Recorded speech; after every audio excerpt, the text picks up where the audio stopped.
Hi everyone, कैसे हैं आप लोग। कोडस्पायर के एजुकेशनल प्लेटफॉर्म पे एक बार मैं फिर से स्वागत करता हूं आप सभी का।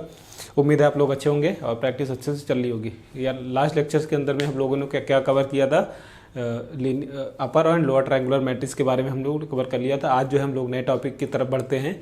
आई होप आप लोग जो है प्रैक्टिस कर रहे होंगे, और जिसको भी कोई डाउट होता है यार आप लोग जो है क्वेश्चन कमेंट बॉक्स में पूछ सकते हैं, ठीक है। और जो भी अगर नोट्स की चिंता करने की जरूरत नहीं, जो भी आपको यहाँ पे पीछे नोट्स दिख रहा है किसी भी लेक्चर का, वो सारा जो है नोट्स आपको डिस्क्रिप्शन बॉक्स में मिल जाता है, तो आप लोग कभी भी उसको पढ़ सकते हैं। पहले फिलहाल आप जो है कॉन्सेप्ट समझने पे फोकस कीजिए। जो है आज का वो हमारा टॉपिक है, हम लोग एक नए टॉपिक पे आज चर्चा करने वाले हैं, जिसका टॉपिक का नाम है try diagonal matrix with vector representation. तो आज हम लोग समझेंगे कि ट्राई डायगोनल मैट्रिक्स होती क्या है और उसको वेक्टर के थ्रू कैसे रिप्रेजेंट करते हैं। क्लियर। नाउ हम लोग आगे बढ़ते हैं। तो सबसे पहले हम लोग समझते हैं कि ट्राई डायगोनल मैट्रिक्स होती क्या है। तो ट्राई डायगोनल मैट्रिक्स को समझने के लिए हमको क्या करना होगा, एक ऐसी स्क्वायर मैट्रिक्स जिसके अंदर में डायगोनल एलिमेंट्स के ऊपर के सारे एलिमेंट्स और डायगोनल के जो है नीचे के सारे एलिमेंट्स वो क्या है, नॉन जीरो होते हैं। तो उस तरीके की मैट्रिक्स को हम लोग क्या बोलते हैं, ट्राई डायगोनल मैट्रिक्स। एग्जाम्पल के तौर पर आप ये वाला भी एग्जाम्पल समझ सकते हैं। अगर आप ये देखो, ये क्या है हमारा, ये हमारा मेन डायगोनल है। दिस इज मेन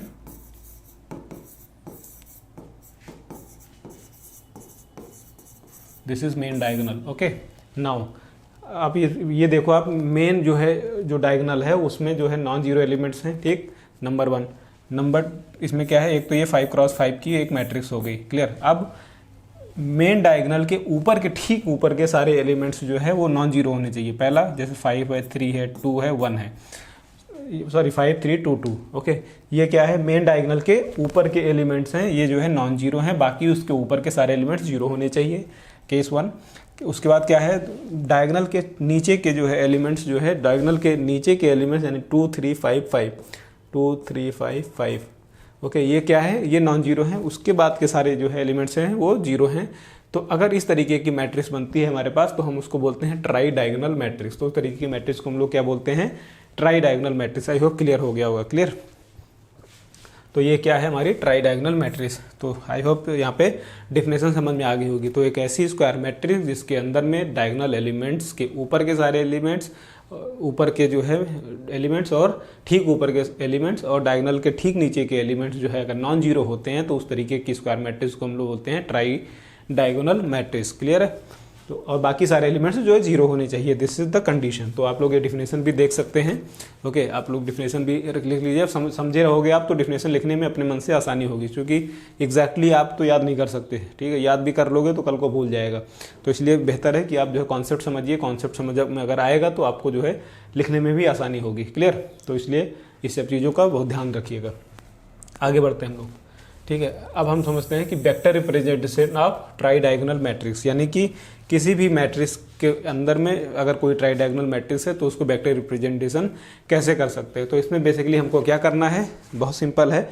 जो भी ट्राई डायगोनल मैट्रिक्स है उसको हमको 3 पार्ट में डिवाइड करना होता है। पहला क्या है, मेन डायगोनल एलिमेंट्स। दूसरा क्या है, सब जो है डायगोनल एलिमेंट। तीसरा क्या है आपका सुपर डायगोनल एलिमेंट्स। ओके। तो सब एंड सुपर डायगोनल एलिमेंट्स क्या होते हैं मैं अभी आपको समझाता हूँ। तो सबसे पहले हम लोग समझते हैं, जैसे एग्जांपल के तौर पे अगर आप ये देखो, हमारे पास एक क्या है 5x5 की एक मैट्रिक्स दी हुई है यहाँ पे। क्लियर है। नाउ इसमें आप देखो जो है, जो मेन डायगोनल है हमारा, ठीक है। हमको क्या करना है, जो मेन डायगोनल एलिमेंट्स हैं उनको जो है एक एरे के अंदर में रख लेना है। उनको मान लेते हैं ए। तो इसको क्या हमने नाम दे दिया मेन डायगोनल, जिसके अंदर में हमने उसको उस वेरिएबल को ए मान लिया। अगर ए के अंदर में क्या है 3 1 4 1 2 3 1 4 1 2, ये क्या है मेन डायगोनल एलिमेंट्स के, मेन डायगोनल के सारे एलिमेंट्स हैं। क्लियर। तो ये जो है एक तो हमने क्या किया, मेन डायगोनल के सारे एलिमेंट्स को एक वेरिएबल में स्टोर कर लिया, एक एरे में स्टोर कर लिया। सिमिलरली जो है हमने क्या किया, एक दूसरा जो है वेरिएबल बनाया बी, जिसको हमने बोला सुपर डायगोनल एलिमेंट्स कह सकते हो आप। ओके। तो इसके अंदर में हमने क्या किया, डायगोनल के ठीक ऊपर के जो नॉन जीरो एलिमेंट्स हैं उसको हमने स्टोर करना है। तो यानी कि मेन डायगोनल के एलिमेंट, मेन डायगोनल के बाद के ऊपर के एलिमेंट कौन है, 5 है, 3 है, 2 है, 2 है। तो इसको हमने क्या किया 5 3 2 2, ये क्या हो गया हमारा यहाँ पे स्टोर हो गया। इसको हमने क्या बोला, सुपर डायगोनल। सुपर क्यों, क्योंकि इसके ऊपर है। ओके।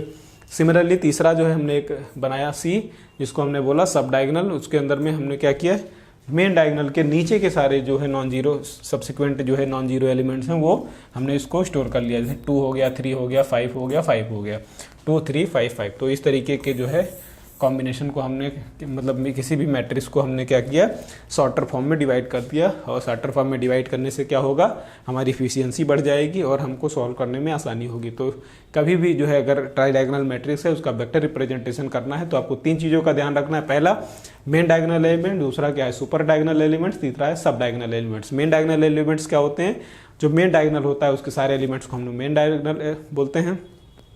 सुपर डायगोनल क्या होता है, डायगोनल मेन डायगोनल के ठीक ऊपर के जो है नॉन जीरो एलिमेंट्स को हमको बोलते हैं सुपर डायगोनल।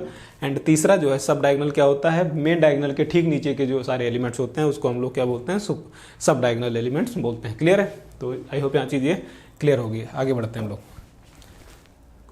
अब हम लोग समझते हैं vector representation, advantages of vector representation. तो तब भी इसका मेन जो है एडवांटेज क्या है, ये अगर एग्जाम में क्वेश्चन आता है कि डिस्क्राइब दी आपका जो है try diagonal matrix with the help of vector representation, तो सबसे पहले आप क्या करेंगे, जो है ट्राई डायगोनल मैट्रिक्स की डिफिनेशन लिखेंगे, उसका एक एग्जांपल लिखेंगे, उसके बाद वेक्टर रिप्रेजेंटेशन करके 3 पार्ट में डिवाइड करेंगे, मेन डायगोनल, सब diagonal and super diagonal. Okay, अब हम समझते हैं कि एडवांटेजेस क्या है। तो एडवांटेजेस सबसे पहला क्या है, मेमोरी इफिशियंसी। तो मेमोरी इफिशियंसी क्या है, जब भी हम किसी भी वेक्टर को किसी भी मैट्रिक्स को सॉल्व करते हैं, किसी भी ट्राई डायगोनल मैट्रिक्स को सॉल्व करते हैं with the help of vector representation, तो उसमें क्या होता है, हमारा स्टोरेज जो है काफ़ी बच जाता है। जो जनरल ट्रेडिशनल, अगर मान लीजिए 5x5 की कोई मैट्रिक्स है एग्जांपल के तौर पे, तो उसमें टोटल कितने एलिमेंट हुए, 25 एलिमेंट हुए। ओके, और उस 25 मान लो अगर वो इंटीजर टाइप की मैट्रिक्स है तो उसमें एक एलिमेंट जो है, एक इंटीजर कितने बाइट का है, 2 बाइट का स्टोरेज लेता है, यानी कि आपको 50 बाइट जो है आपको रिजर्व करके रखना ही रखना है आपको जो है सॉल्व करने के लिए। लेकिन जब भी हमने इसको जो है सॉर्टर फॉर्म में कर दिया तो हमारे जो है स्पेस ऑप्टिमाइजेशन हो जाता है, मेमोरी ऑप्टिमाइजेशन हो जाता है। ठीक है, तो इसलिए हम लोग को बोलते हैं, जब भी कोई इसका मेजर एडवांटेज क्या है, storing a traditional matrix using the vector representation reduces the memory consumption. यानी कि जब भी हम वेक्टर रिप्रेजेंटेशन का यूज़ करते हैं ट्राई डायगोनल मैट्रिक्स को सॉल्व करने के लिए, तो वो हमारी मेमोरी जो है वो इफिशियंट हो जाती है, मेमोरी कम हमको लगता है। क्लियर।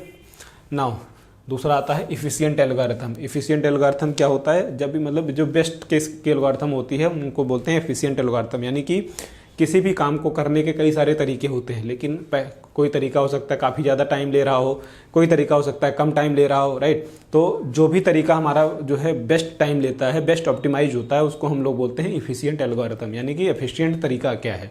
तो सिमिलरली वैसे आपके कोडिंग में होता है, वैसे प्रोग्रामिंग में भी होता है। जो भी कई सारे स्टेप्स, कई सारे मैकेनिज्म हम लोग यूज़ करते हैं, जो बेस्ट मैकेनिज्म होता है वहाँ पे अगर कोई चीज़ अच्छी निकल के आ रही है, अच्छा जहाँ पे टाइम कॉम्प्लेक्सिटी बच रहा है, स्पेस कॉम्प्लेक्सिटी अच्छी हो रही है, तो उस तरीके की प्लेसेस पे हम लोग बोलते हैं वो जो हमारा एल्गोरिथम जो है वो एफिशिएंट एल्गोरिथम है। तो यानी कि वेक्टर रिप्रेजेंटेशन को यूज़ करने के लिए हम लोग एफिशिएंट एल्गोरिथम्स का यूज़ कर सकते हैं। तो many numerical algorithms such as solving system linear equations can be optimised when using the traditional due to their sparsity and structures. यानी कि जब भी हम कोई लीनियर एल्गोरिथम यूज़ कर रहे हैं, लीनियर इक्वेशन को सॉल्व कर रहे हैं, या फिर जो है आपकी कोई भी क्या है न्यूमेरिकल एल्गोरिथम्स को सॉल्व कर रहे हैं, कोई भी बड़ा सा न्यूमेरिकल आ गया, उसको अगर ज़रूरत पड़ता है कि वेक्टर रिप्रेजेंटेशन को यूज़ करना है, तो हम लोग जो है ये तरीका यूज़ करते हैं जहाँ पे हमारी इफिशिएंट मेमोरी जो है यूज़ होती है और हमारी एल्गोरिथम अच्छी निकल के आती है। क्लियर है। तो इस तरीके के जो ये मेजर 2 एडवांटेज हैं जो कि आपको हमेशा ध्यान रखना है और पेपर में लिख के जरूर आना है। क्लियर। आगे बढ़ते हैं। अब हम लोग समझते हैं use cases of traditional matrix, यानी कि ट्राई डायगोनल मैट्रिक्स का यूज केसेस कहाँ कहाँ यूज होता है। तो सबसे पहला क्या है, finite difference methods for solving differential equation. यानी कि जब भी हमें कोई डिफरेंशियल इक्वेशन सॉल्व करनी होती है तो हम लोग जो है किस तरीके का यूज़ करते हैं, ट्राई डायगोनल मैट्रिक्स का यूज़ करते हैं, इसके कॉन्सेप्ट को यूज़ करते हैं। दूसरा क्या है, eigen value eigen vector problems in physics and engineering. हमने सबने इंजीनियर जो भी बीटेक के स्टूडेंट हैं या फिर बीसीए के हैं, आपने सबने मैथ में जो है पढ़ा होगा आइगन वैल्यू आइगन वेक्टर क्या होता है, और या फिर फिजिक्स में भी कहीं ना कहीं पढ़ाई होगा। तो वहाँ पे जब भी हम जो है अगर टेक्निकल जो है थ्रू टेक्निकलिटीज़ के थ्रू जो है अगर आप उसको सॉल्व कर रहे हैं, अपने प्रोग्रामिंग के थ्रू जो है मतलब कोडिंग के थ्रू आप जो है कोई ऐसे एल्गोरिथम डेवलप कर रहे हो कि आइगन वैल्यू आइगन वेक्टर की प्रॉब्लम को सॉल्व करना है, तो हम लोग जो है ट्राई डायगोनल मैट्रिक्स का यूज़ कर सकते हैं। वहाँ पे एक अच्छा इफिशिएंट एल्गोरिथम निकल के आती है। तो आइगन वैल्यूज प्रॉब्लम ये फिजिक्स एंड इंजीनियरिंग में जब भी हम यूज़ करते हैं, यानी जहाँ पे भी इस तरीके की प्रॉब्लम को सॉल्व करना है तो हमको ट्राई डायगोनल मैट्रिक्स का यूज़ करना है। क्लियर। तो इसका एक यूज केस हो गया। तीसरा क्या है, मैट्रिक्स फैक्टराइजेशन एंड डिकम्पोजिशन। जब भी हम किसी भी मैट्रिक्स को सॉल्व करते हैं या फिर मैट्रिक्स को डिकम्पोज करते हैं तो वहाँ पे हम लोग क्या यूज़ करते हैं, ट्राई डायगोनल मैट्रिक्स को यूज़ करते हैं। क्लियर है?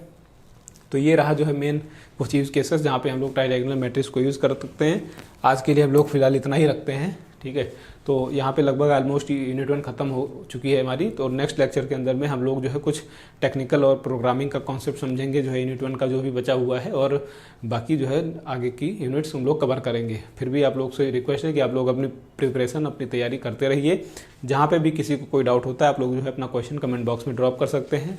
नोट्स की चिंता करने की जरूरत नहीं है, जो भी आप पीडीएफ देख रहे हैं सीधे आपको डिस्क्रिप्शन लिंक में मिल जाएगा, आप लोग उसको कभी भी डाउनलोड कर सकते हैं अपने हिसाब से, ठीक है। तो मिलते हैं हम लोग नेक्स्ट क्लास में, तब तक के लिए आप लोग जो है प्रैक्टिस करते रहिए, अपना ख्याल रखिए, बाय बाय, टेक केयर।